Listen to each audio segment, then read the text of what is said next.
नमस्कार. आज आपण अध्याय 3 घेणार आहोत. मारुतीचे युद्ध व सख्य मारुतीची चिंता. मारुतीचे युद्ध. बंगदेश सोडून मच्छिनाथ पूर्व समुद्राच्या तीर्थर पात्र रामेश्वराला गेला. रामाचा सेतू त्याने पाहिला. तो समुद्र स्नान करत असत. त्याने तिथे एक वानर दिसला. आकाशात ढग जमू लागले होते. पाऊस पडू लागला होता. लगेच वानर एक दरड मुकरून घर बांधून राहण्यासाठी दगड रचू लागले. खरे म्हणजे तो वानर म्हणजे स्वतः हनुमंत होता, पण त्याने राम रूप घेतले होते. कारण लाल रूप यासाठी घेतले होते की मच्छिंद्रनाथाची त्यांना परीक्षा घ्यायची होती. मग मच्छिंद्रनाथ स्नान करत होते आणि त्या ठिकाणी मारुतीनाथ होते.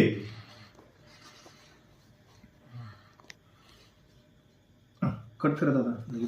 आकाशात ढग जमू लागले होते आणि हनुमंतांनी लांब रूप घेतले होते आणि ते लांब रूप घेऊन घर बांधण्यासाठी ते दगड रचू लागला होता. आणि ते मच्छिंद्रनाथांनी पाहून त्यांना चेष्टेने विचारलं.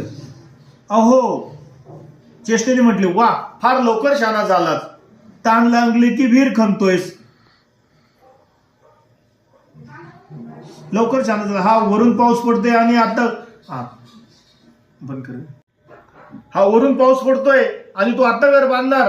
ताण लागली की वीर खणतात का? मारुती म्हणाला, साधू महाराज, तुमच्या इकडे ज्ञान कुठले आम्हाला? तू मोठा चतुर आहेस. तुझे नाव तरी काय? मग तो म्हणाला, मच्छिंद्रनाथ. मला यती जती म्हणतात. माझे नाव मच्छिंद्र आहे. मारुती म्हणाला, जती म्हणजे काय? नाथ म्हणाला, अरे, माझ्या अंगी योग शक्ती आहे म्हणून मला जती म्हणतात. वानर रूपधारी मारुती म्हणाला, अरे वा, हा कोण दुसरा जती? हनुमंत हा एकच जती आहे. अशी ख्याती आजपर्यंत ऐकली.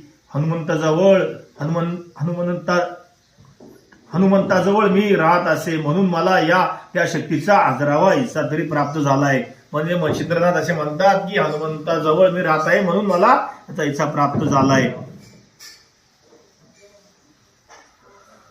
तुझी शक्ती केवढी ती दाखव. ती पटली तरच तू जती, नाहीतर ते नाव टाकून देईन. तो म्हणला, तुझी शक्ती दाखव. मग मच्छिंद्राला हनुमंतांनी सांगितलं की तुझी शक्ती दाखव. ते मान्य केले. मग तो अलक निरंजन जय दत्तगुरु, अलक निरंजन जय दत्तगुरु असे मच्छिंद्रनाथ म्हणाले. मग हनुमंत लगेच परत पलीकडे गेला व त्याने प्रचंड रूप धारण करून एक पर्वत उचलून मच्छिंद्रनाथावर टाकला.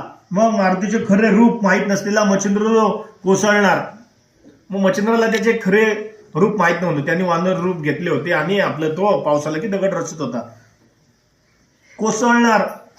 पर्वत पाहून समजून चकला की वानर म्हणजे प्रत्यक्ष मारुतीच. त्याने लगेच भस्माची मोठी हातात धरली व स्थिर हो